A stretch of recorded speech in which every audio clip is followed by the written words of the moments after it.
Data is fundamentally the byproduct of the information society. Every time we interact with a computer, it produces data. Everything we do produces data. And this data is increasingly stored and increasingly used. As humans, we've largely underestimated the internet. A military-industrial complex created cybernetic feedback loop of communication and thus control. It's hard to opt out of.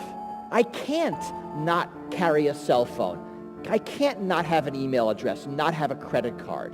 And I can't be a fully functioning adult in this world without those things. This isn't just a tool that lives in an electronic box on your desk or a smartphone in your pocket. It isn't a one-sided relationship. If you look at Facebook, right, look at the level of activity, it's really extraordinary how much time people are spending on those. Does social media have the potential of completely transforming the way we communicate? Well, in many ways it already has. I do get panic attacks when I leave my house and there's no Wi-Fi. You interact with it. And whether you realize it or not, it is continuously interacting with you. And we also understand that an awful lot of data is being collected about you. Everything we know about the world beyond our ability to physically travel, we now get from the internet. And it isn't just that we live in an era of fake news where we can't really trust anything we're being told. It's hip, it's hot, and most of us can't live without it. We're talking about Facebook. Studies show people are checking it on average about 14 times every day. A digital realm is now informing and affecting our physical world. In a study from Baylor University, 60% admitted they could be addicted to their cell phone. The combination of which is an augmented reality. And an augmented you. It's an epidemic, texting while walking. So far this year, he's had 25 people hit by cars. If you're looking at your phone, you're probably not going to see the sign that tells you not to look at your phone. New research tells us that this next story has about 8 seconds to gain your interest. That's the length of the average Canadian's attention span, according to new research by Microsoft. It's dropped by about 4 seconds since 2000. And scientists think that growing use of mobile internet could be to blame. You were worried about where your teenager is. Now we know where they are. They're in their room online. It's a much safer place than a lot of other places your teenager can be.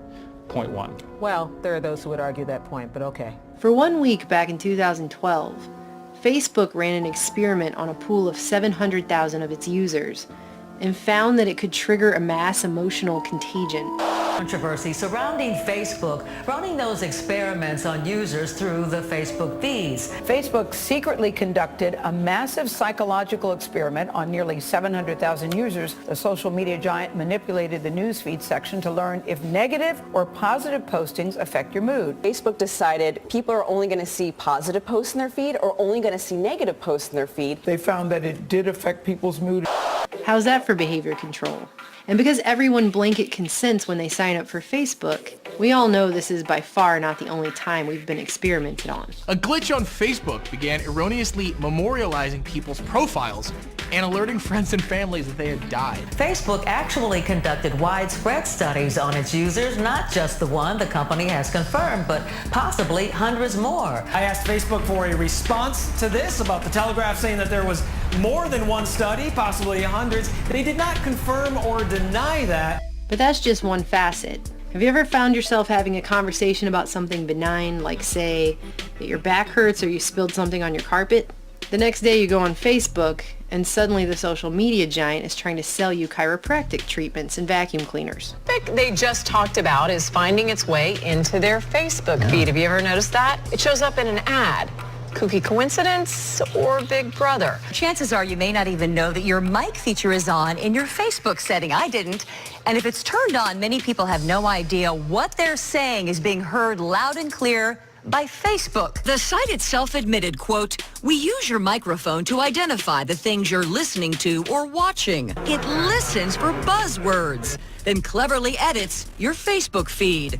Some people say this is the app, but I've tested it. You don't even have to have a smartphone for this to happen to you. I don't think that people realize exactly how much Facebook is tracking every move that we're making online. You have to remember that in these systems, you are the product. Must be one of the reasons why even Facebook CEO Mark Zuckerberg keeps his own personal computer's mic jack and video camera covered.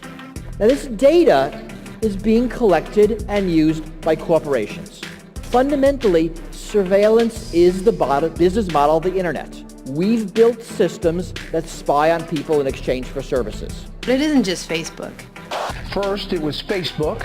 Now there's word another internet giant could be trying to skew the news, squelching unflattering Hillary Clinton headlines in its search engine. There's an inherent trust that when you Google something, you are seeing the actual factual answer to your query or question, based at least in part on the results of what other people are actually searching for. Google has also been accused of manipulating search results and news feeds, and the CEO of its parent company Alphabet, Bilderberg Group attendee Eric Schmidt, admits that the way Google presents information has a very powerful effect on people. A lot of the members of Congress who were grilling you last week made it clear that on some level, this Democrats and Republicans, that Google scares them. You know, we make decisions algorithmically. We literally believe in the power of the algorithm and ranking and so forth. I do understand that Google ranks information and there's winners and losers, and those decisions have significant impact on people. But even that's just the tip of the iceberg. Most people don't even realize the amount of data Google alone is keeping on them. We provide a free and important service to an awful lot of people. This is why Gmail is free. This is why Facebook is free. I mean, I personally don't use Gmail because I don't want Google storing my email. But last time I checked, Google has about 60% of my email because while I don't use Gmail, you all do. Recordings of your voice, a timeline of your Google searches so complete it makes the average Facebook wall look like Child's Play by comparison, a world map of location tracking data based on everywhere you've been, broken out by year. You know, no one ever lies to their search engine. I used to say that Google knows more about me than my wife does. We're better parents than you are. We know what your kids' interests are. We know what they dream about. We know what they're worried about. We know what games they play. We know who their friends are. We know more about them than you do. But Google knows more about me than I do. Kurzweil explains, Google has access to the things you read, what you write, in your emails or blog posts, and so on. Even your conversations, what you hear, what you say. Google can combine the personalized recommendations of a friend, who often know us better than we know ourselves, with the sum of all human knowledge, creating a sort of super best friend. And government surveillance is largely piggybacked on these capabilities. And this lets governments get away with a level of surveillance we might never allow otherwise. Now, I don't think we would ever let the government demand that we carry tracking devices with us 24/7. Yet we happily put these things in our pockets every morning. Or if we're told we have to alert the police when we make a new friend. We don't, we just alert Facebook. Or that we have to leave a copy of our correspondence with the authorities. We leave a copy with Google. Everywhere you go online, your data, every digital trace you leave, is being recorded and analyzed somewhere to present you with a tailored version of the world. We may believe that just because we go online, we have the world at our fingertips, but it's actually a narrow view of the world, being not just manipulated by governments, corporations, or the media, but AI. Our lives online are being managed by algorithms. The BBC reporting that algorithms are making us small-minded. Your life is mapped out for you, but not in the way that you think. How predictive algorithms narrow your perspective and ultimately your choices. You know, we make decisions algorithmically. We literally believe in the power of the algorithm, and those decisions have significant impact on people. But even that's still scratching the surface. Through Edward Snowden's leaks, we've become aware of and grown accustomed to total surveillance, which has been posited more than once was the whole point of the leaks in the first place. Learned helplessness. In the background, the intelligence community is running quantum computers. The NSA is using all of our harvested data, our tracked phone calls, social network posts, GPS tracking, internet searches, all of it, to run something called a sentient world simulation. The program has now amassed databases so vast, they can analyze our lives and predict our thoughts and future actions with relative certainty. With this tool, they are simulating the world one-to-one now, 7 billion people. War games, disasters, you can just take a guess what else. I believe information is power, and information is becoming much and more ubiquitous. And we're at a point now in technology where we really can change the entire political discourse if we want to. We are residing in a total information awareness society. And the logo, which I actually looked at in the last couple of weeks, and you should go and look at just because you won't believe how creepy it is, has a pyramid with this huge eye hovering over it. This eye that was going to be the all-seeing eye.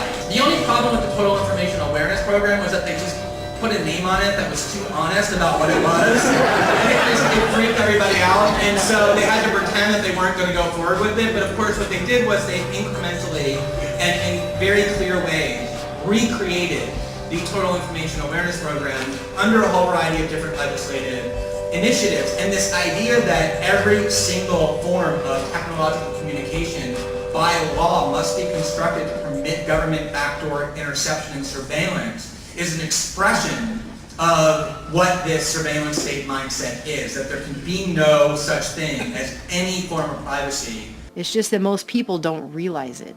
And this digital feedback loop is literally changing the human race. They have found that it takes the average human being 25 minutes fully to recover his concentration after a phone call. But nowadays, the average human being receives a phone call every 11 minutes, which means he's never caught up. And the more you try to keep up with the moment, the further you fall behind. That sounds like a big drop to go from 12 seconds to 8 seconds in 15 years. I know, and that's the concern, is that it's about a 33% drop. So we lost about a third of our attention span. 8 seconds puts us just behind the average goldfish. Researchers who are studying what multitasking, switching rapidly back and forth between digital devices, does to the brain function of mice. We looked at the effect on learning and found that the ability of these young mice to learn new things was very much compromised. It took them 3 times longer or more to learn how to go through a maze than the non-exposed young mice. You don't have to go very far to realize this. People are getting so emotionally invested in topics that when they talk to each other online these days, they talk to each other in ways they would never talk to people in real life. I wonder the degree to which social media enhances what we already believe and even searches rather than expanding the conversation. But people are talking less to actual other human beings in their real life. Gallup took a poll in 2001, and every average American said that they had 10 really close friends. The same poll this year said we had 2. What happened? Where did everybody go? The internet isn't just a plaything in a box. We have the most powerful information system that we've ever created by any means. We are being engineered. The internet there'll be so many IP addresses because of IPv6, so many devices, sensors, things that you're wearing, things that you're interacting with, that you won't even sense it. It'll be part of your presence all the time. Most of us are suffering from information overload. It used to be the great luxury in life was getting information. Now the great luxury in life is getting freedom from information. There's a reason they call it the World Wide Web. And it's altering our reality. Things are not changing century to century, they're changing year to year. But clearly time is compressing. Particularly like things seem to be accelerating to something. Isn't it? 40 years ago we had Pong, like 2 rectangles and a dot. That was what games were. Now 40 years later we have photorealistic 3D simulations with millions of people playing simultaneously, and it's getting better every year. And soon we'll have virtual reality, augmented reality. If you assume any rate of improvement at all, then the games will become indistinguishable from reality. Just indistinguishable. How do we know that that didn't happen in the past and that we're not in one of those games ourselves?